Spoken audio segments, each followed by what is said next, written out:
Welcome to Unlocked Joy YouTube channel, Xuanguang Continent, Chapter 2. The revelation of Xiao Feng's dormant mystic spirit left the villagers whispering in hushed tones.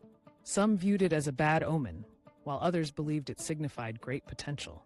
Elder Shen, however, remained calm, his sharp eyes studying Xiao Feng with deep contemplation. "Dormant does not mean weak," he finally said, his voice carrying weight. "It means there is something greater yet to be awakened." Despite the uncertainty, Xiao Feng was officially recognized as a spirit cultivator and granted the opportunity to train in the village's martial grounds. However, without an active mystic spirit, his training options were limited. Most of the other children eagerly practiced their newfound abilities, their spirits manifesting in dazzling displays of power. But Xiao Feng was left to focus on the fundamentals: strength, speed, endurance. While the others flaunted their strengths, Xiao Feng dedicated himself to perfecting his body and mind. He would wake at dawn to run through the dense forests, dodging through the towering trees like a shadow. He trained in secret, channeling the knowledge of the Longshen technique without exposing its true nature. Though his mystic spirit remained locked away, he felt an odd resonance within himself, a silent pulse waiting to be answered. Shen Yue never wavered in her support.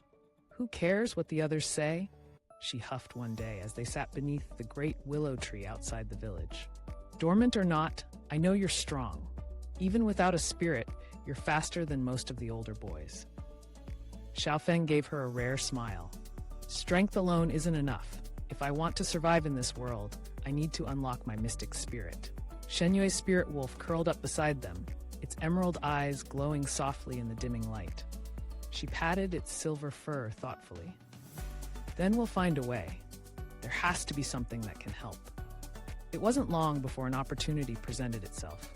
Word spread that a moon shadow lynx, a rare and elusive spirit beast, had been sighted near the Mistvale Ravine, a treacherous gorge outside the village boundaries. The lynx was rumored to possess spirit-infused blood capable of awakening dormant powers. If Xiao Feng could obtain even a drop of it, there was a chance he could trigger his mystic spirit's awakening.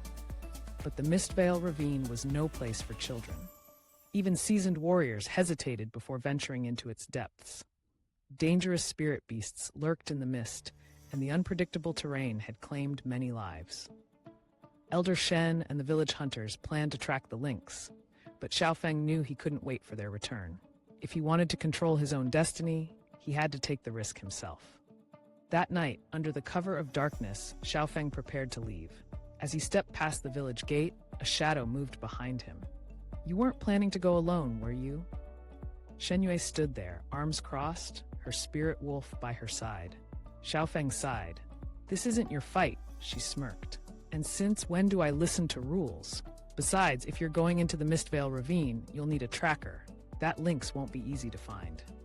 Realizing there was no way to deter her, Xiao Feng nodded. Together, they set off into the night, unaware that this journey would change their fates forever.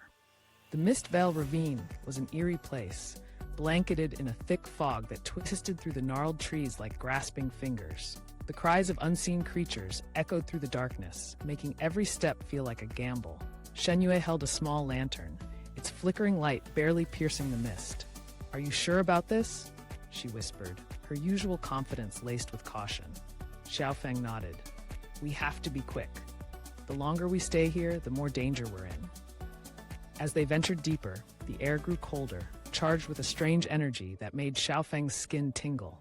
He could feel something calling to him, an ancient force buried within the ravine. Then a rustle in the underbrush. Both children froze. Shen Yue's spirit wolf lowered its head, a low growl vibrating in its throat. From the mist, a pair of glowing yellow eyes emerged, locking onto them with a piercing gaze. The moon shadow lynx. It was magnificent, its sleek black fur shimmering with ethereal blue streaks. Moving like liquid shadow, it prowled forward, its presence exuding power. Xiao Feng knew they had only one chance. Shen Yue whispered, "We can't take it head on. We have to outsmart it." Xiao Feng reached for a small dagger at his waist, his heart pounding. The lynx tensed, ready to strike. Then the ground beneath them trembled. A monstrous roar shattered the silence, and the trees shook violently. From the depths of the mist, a far more terrifying creature emerged, a crimson fang serpent, a high-tier spirit beast, its scarlet scales glinting like polished gems. The lynx hissed, its hackles raised, but even it hesitated before the massive serpent's presence. Xiao Feng barely had time to react before the serpent lunged. Instinct took over. He grabbed Shen Yue's hand and sprinted to the side, narrowly dodging the beast's crushing fangs. The lynx, too, leaped away, vanishing into the mist. "This just got a lot worse," Shen Yue muttered, gripping his arm. Xiao Feng clenched his fists. The serpent's presence wasn't just terrifying, it was awakening something inside him. A warmth spread through his core, and suddenly, the golden light from the mystic spirit stone flashed before his eyes. A deep voice echoed in his mind. "The time has come. Awaken." Thanks for watching. Like and subscribe.